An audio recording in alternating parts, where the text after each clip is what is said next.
Era isso, espero que tenham todos gostado. Qualquer dúvida, estou à disposição de vocês. Muito obrigado e até uma próxima. Oi, gente, aqui é o William, do quarto período da fisioterapia da UFTM. E aqui eu vou dar continuidade com vocês, falando dos compartimentos anteriores de perna, anterior de coxa e anterior de perna. Vamos começar aqui então a falar dos músculos anteriores de coxa, né? Que são o sartório e o quadríceps femoral, que são os dois aí inervados pelo nervo femoral, assim como todos do compartimento anterior de coxa. Bom, aqui a gente tem o sartório, né, que é o músculo biarticular, sendo que é o maior músculo do corpo em comprimento e também é o mais superficial da coxa.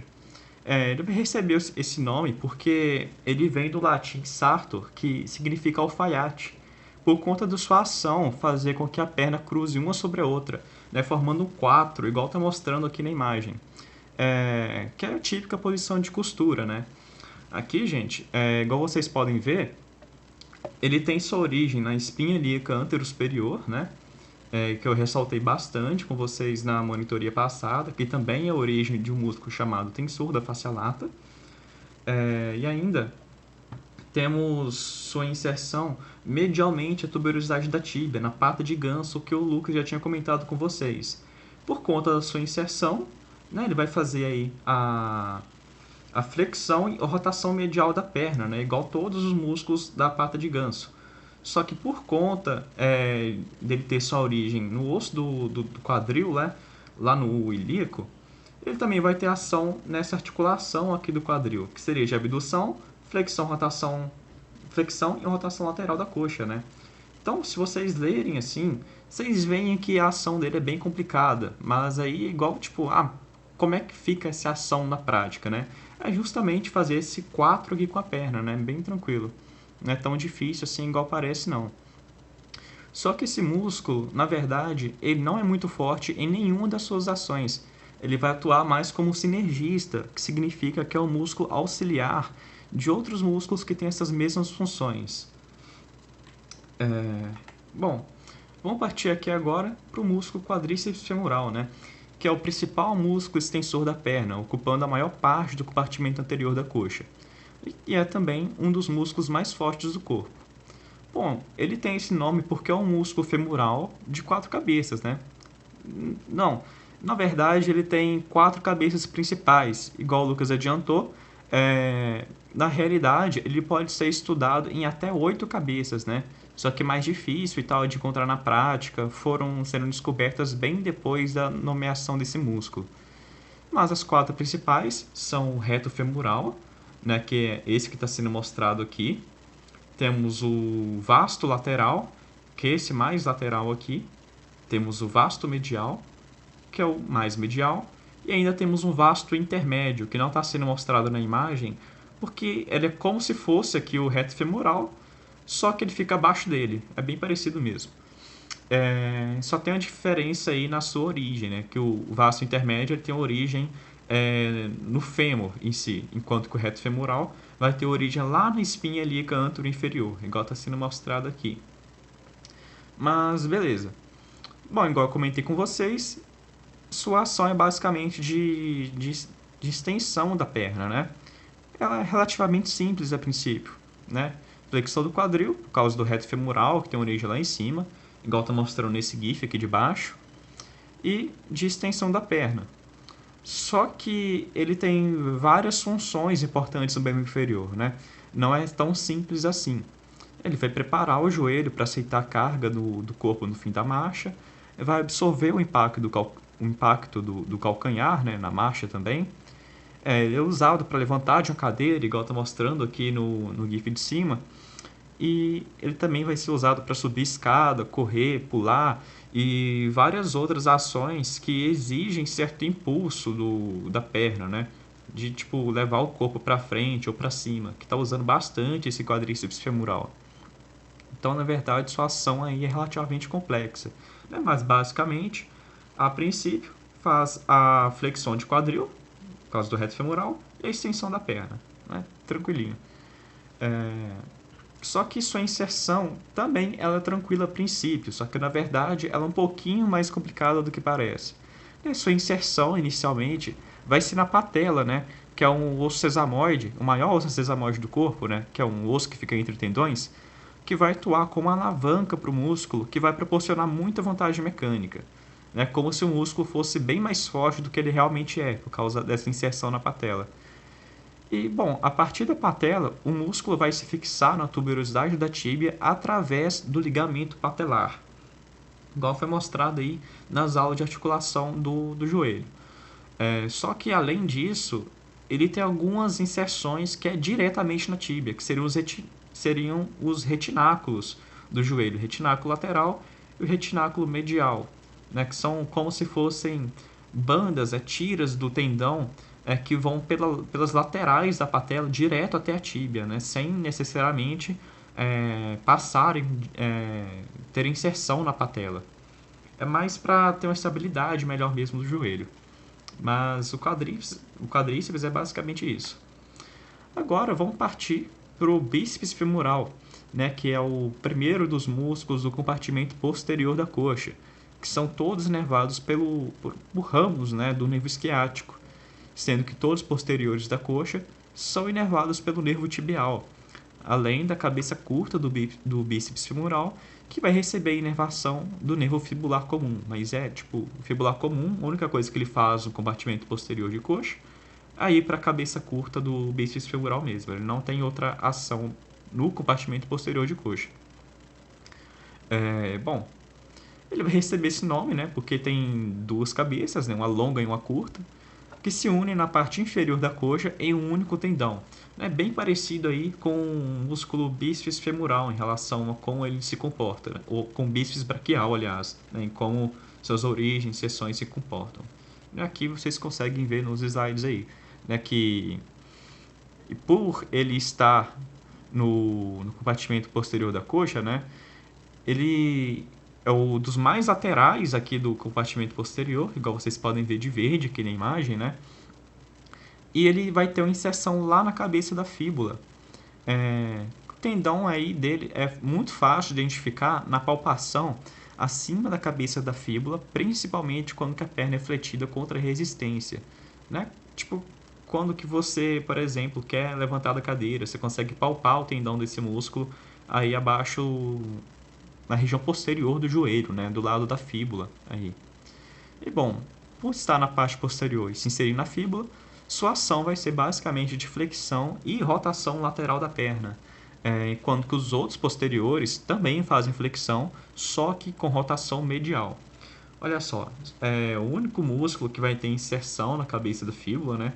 Olha só aqui, vocês veem que no GIF, aqui nesse movimento, quando que o joelho já está relativamente fletido, ocorre um giro aqui do côndilo, né? Um giro para a lateral aqui. Lembrando, gente, que é impossível fazer rotação de joelho com o joelho estendido. Só é possível fazer rotação medial ou lateral se o joelho já estiver com algum ângulo de flexão, igual está mostrando aqui, né? Você vê que essa rotação ela não parte da posição de extensão. Ela começa a partir de quando que o joelho já está um pouco fletido. Mas é basicamente isso. Lembrando que é o único músculo do compartimento posterior da coxa que está relacionado com a rotação lateral, além da flexão. Sua cabeça longa, reforçando, é inervada pelo nervo tibial e a cabeça curta pelo nervo fibular comum.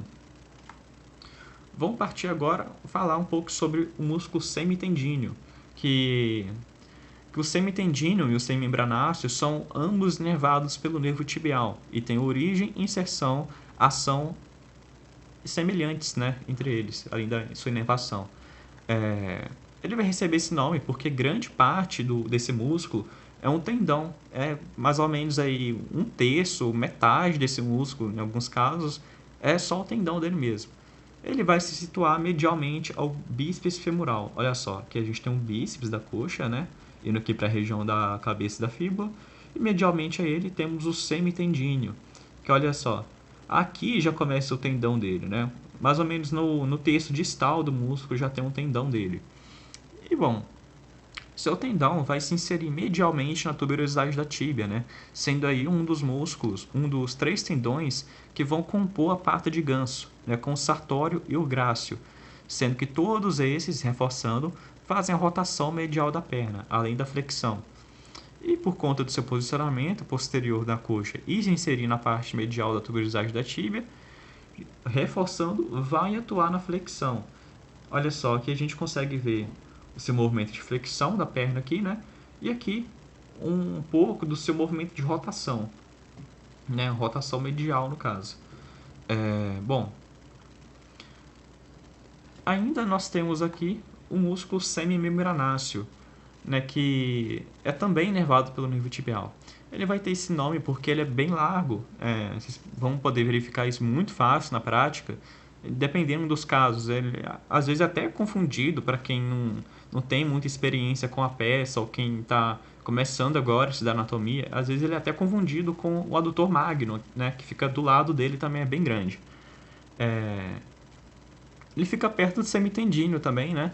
Só que é um pouco mais medial e abaixo, né, profundamente ao semitendíneo. Porque olha só, aqui nós temos o semitendíneo e um pouco medial, e abaixo dele nós temos o semimembranáceo, certo? Sua inserção não é na pata de ganso. Sua inserção vai ser, na verdade, abaixo do côndilo medial da tíbia, apesar de também atuar na flexão e rotação medial da perna. É bem tranquilo também. E agora vamos passar para os músculos da perna. Oi, gente, voltando aqui. Vamos continuar, né, falando agora sobre a perna, né? Começando aqui do compartimento anterior da perna, só que a princípio eu vou apresentar para vocês os compartimentos da perna no geral, né? Que é dividido em 4 compartimentos ao invés de 3 como a coxa. Temos aqui um compartimento anterior que é composto por músculos extensores ou dorsoflexores, né? Que são todos inervados pelo nervo fibular profundo. Aí são músculos que começam na perna e vão lá para o pé, né? Fazer extensão dos dedos ou dorsiflexão do pé. Temos aqui o compartimento lateral, com os músculos eversores do pé, que são inervados pelo nervo fibular superficial. E temos aqui 2 compartimentos posteriores, né? Temos um compartimento posterior superficial e um compartimento posterior profundo, que são 2 aí compartimentos com músculos inervados pelo nervo tibial, e são 2 compartimentos com músculos que fazem a flexão plantar, né, a plantiflexão do pé. E também são envolvidos com a flexão dos dedos do pé. No caso aqui, no compartimento superficial, nós temos o tríceps sural, né, que é a panturrilha, né? E aqui, no compartimento posterior profundo, nós temos aí os músculos flexores profundos, como o músculo tibial posterior, flexor longo do hálux, flexor longo dos dedos, o poplíteo, e todos aí que vocês vão ver depois. Mas enfim, é só para mostrar para vocês mesmo que toda essa inervação de perna e de coxa pode ser dividida de acordo com regiões, né, de acordo com o compartimento, porque cada compartimento vai ter um nervo específico para aquele grupo de musculatura. Vamos começar aqui então, né, falando do compartimento anterior, que são 4 músculos, todos inervados pelo nervo fibular profundo, que são todos músculos extensores, né? Começando aqui pelo tibial anterior, que é o dorsiflexor mais medial e superficial da perna, situado aqui na face lateral da tíbia. Gente, mas apesar de ser o músculo mais medial da perna, ele ainda tem sua origem, né?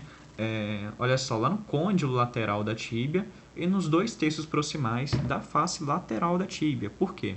Apesar de ser o músculo mais medial aqui da perna, não tem nenhum músculo com origem na face medial da tíbia. Igual vocês verem aqui, é por osso, né? Dá para palpar também na perna. Basicamente, nessa região aqui é só pele e osso, basicamente. Não tem músculo aqui, não. É só canela mesmo. Só que, olha só. Esse músculo, igual eu comentei com vocês, é um dorsiflexor, né? Só que também é um inversor. E juntamente com o músculo tibial posterior, né, do compartimento posterior profundo, vão ser os 2 músculos inversores principais que a gente tem, que fazem esse movimento aqui que está mostrando nesse primeiro GIF. E como que ele não chega em nenhuma falange, sua inserção fica lá no cuneiforme medial, primeiro metatarso, igual está sendo bem evidente aqui nesse GIF, ele tem sua ação exclusiva na região do tornozelo, né, mais especificamente aí na articulação talo-calcânea e na transversa do tarso, fazendo dorsiflexão e inversão. E bom, por conta disso, né, não vai ter nenhuma ação aqui nas falanges, né? É um músculo bem tranquilo mesmo. Aqui eu não achei uma ação mostrando a dorsiflexão, né, mas é basicamente esse movimento aqui de elevar o pé de forma que o dorso do pé fique mais próximo da perna. Tá bom? Bem tranquilo isso. Partindo aqui já para o segundo, né, o extensor longo do hálux, ele fica situado profundamente e entre o tibial anterior e o extensor longo dos dedos, né, como se estivesse aqui abaixo do tibial anterior. Olha só, aqui temos o tibial anterior, né, tendão bem grande aqui dele. E olha só, nessa região aqui, onde que aparece o tendão do tibial anterior, a gente consegue ver um ventre muscular um pouquinho ao lado aqui, né, meio escondido, um pouco medial e um pouco abaixo, né, profundamente, o tibial anterior, que é justamente o músculo extensor longo do hálux, né, que olha só o trajeto dele. Está vindo aqui e vai até lá se inserir na face dorsal da falange distal do hálux. Ou seja, ele vai ter a ação basicamente aí, de auxiliar a dorsiflexão do tornozelo, né, já que ele passa na região do tornozelo, só que sua ação principal vai ser aí na extensão do hálux, né, por conta da sua, justamente por causa da inserção dele, também levado pelo fibular profundo. Aqui vocês conseguem ver que a fixação dele é basicamente na metade distal da fíbula. Bem tranquila também a origem dele. Aqui passamos agora para o extensor longo dos dedos, que é o músculo mais lateral dos anteriores de perna. Tá? Você vê aqui que às vezes ele pode ser até confundido como se fosse o músculo lateral aqui do compartimento lateral da perna, de tão lateral que ele é. Só que ele ainda se desenvolve no compartimento anterior e por isso vai ter sua inervação feita pelo fibular profundo. Aqui temos o extensor longo dos dedos. Que bom. Ele, né, tem sua fixação na tíbia, só que a maior parte é na face medial da fíbula. Bom, quando que o músculo chega no dorso do pé, logo após aqui a região do tornozelo, ele se divide em 4 tendões, que se estendem numa aponeurose dorsal, uma aponeurose, lembrando que como se fosse um tendão achatado, do segundo ao quinto dedos, sobre as falanges médias e distais desses dedos. Sua ação principal, é claro, vai ser na extensão dos dedos, com exceção do hálux, que tem um extensor próprio para ele. E olha só, bem tranquilo também de separar o extensor longo dos dedos do extensor longo do hálux, porque do hálux, o dedo, no caso, fica mais medialmente aqui no membro inferior, e também o músculo, o extensor longo do hálux, fica mais medialmente. E do lado dele tem os outros dedos, assim como o extensor longo dos outros dedos, né? Então aí é bem tranquilo de identificar na prática também, né? Dependendo, claro, do estado de conservação da peça. Agora vamos aí para o último músculo do compartimento anterior da perna, né? Que na verdade ele é um pouquinho diferente, porque olha só, aqui temos um músculo fibular terceiro. Ele é uma parte separada do extensor longo dos dedos, sendo que o ventre muscular desses dois é muitas vezes indistinguível. E às vezes o fibular terceiro nem está presente no membro inferior da pessoa, sendo então um músculo inconstante. Assim como, por exemplo, aí o psoas menor, gente, desculpa. Bom, na parte distal do extensor longo dos dedos, é possível ver o tendão dele aqui, o tendão do fibular terceiro, né, que é separado dos outros músculos, dos outros tendões, né? Olha só, tem aqui o extensor longo dos dedos, certo? Passando aqui, tem a bainha sinovial dele. Olha só, tá saindo 5 tendões aqui na verdade. Só que 4 deles vão lá para as regiões das falanges, né, dos dedos.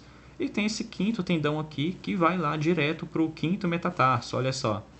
Então tem essa diferença aqui, né? E é assim que você identifica o fibular terceiro, né? Você vai pelo tendão dele.